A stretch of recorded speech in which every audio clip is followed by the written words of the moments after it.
I just dropped my little guy off at daycare and I had to pull over to spill my heart out again to you guys. So I was scared to start my inner beauty movement. I didn't really know what it was at the time, but I was scared to fully express myself and share my experiences and my stories and start digging deep because I didn't know how the community would react. So I live in a small town, and my dad started a company 28 years ago. My brother and I are partners now. And when you own a company,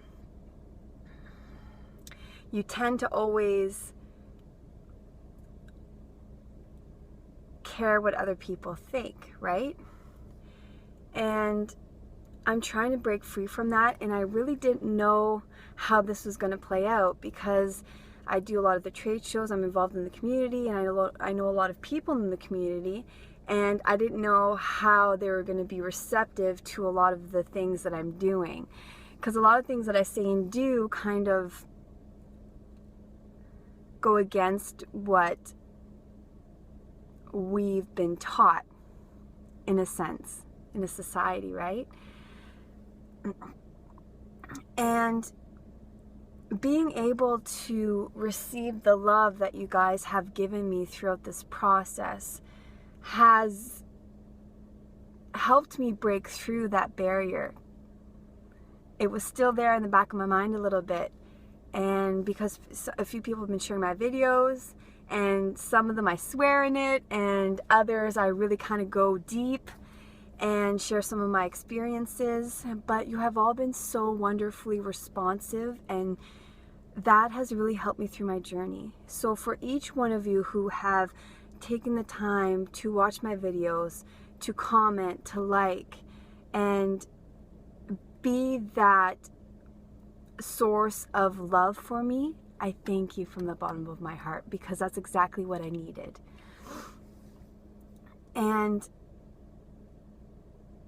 I'm a separate identity than my company. As much as I own part of my company, I am still me.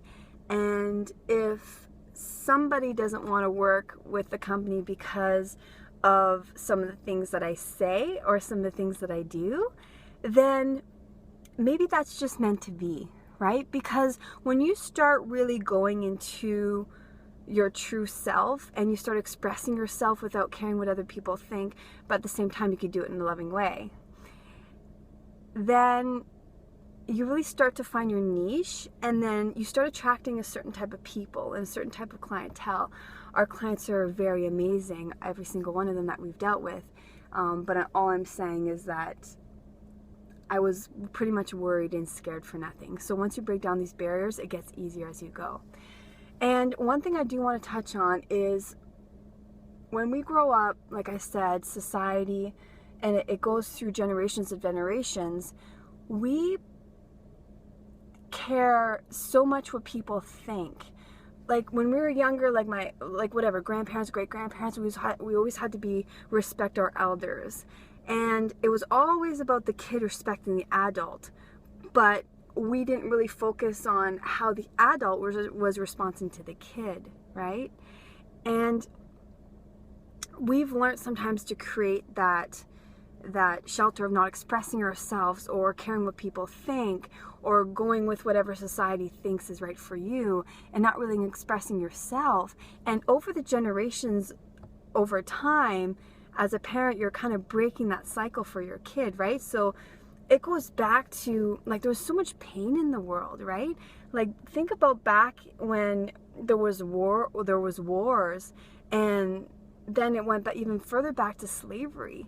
So we've created this defense mechanism of scared of opening up to people because of the way that we treated each other, right? So no wonder why we're so freaking scared to just say what we feel and just do what we want without having that thought of judgment coming from society. And again, that's only our own perspective. But this goes down from generations and generations over time. And as a society, that's why I see Eckhart Tolle, Kyle Cease, all of these people that I read books and that I watch these videos say that we're becoming a conscious world. And all that means is that we're slowly, individually, we're breaking down those barriers and accessing this part of ourselves that is just so freeing and full of compassion, full of love. And that's what we need to do as a world. And how beautiful is it that we can do it within our community and just create that chain reaction, because love is affectionate. That's not even a word. I'll just made it up. But anyways, that's my thought for today, and I just want to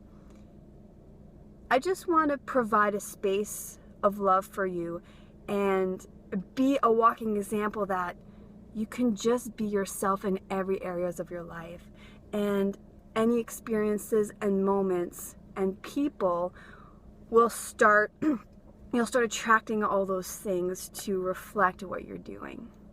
And it's just a beautiful thing.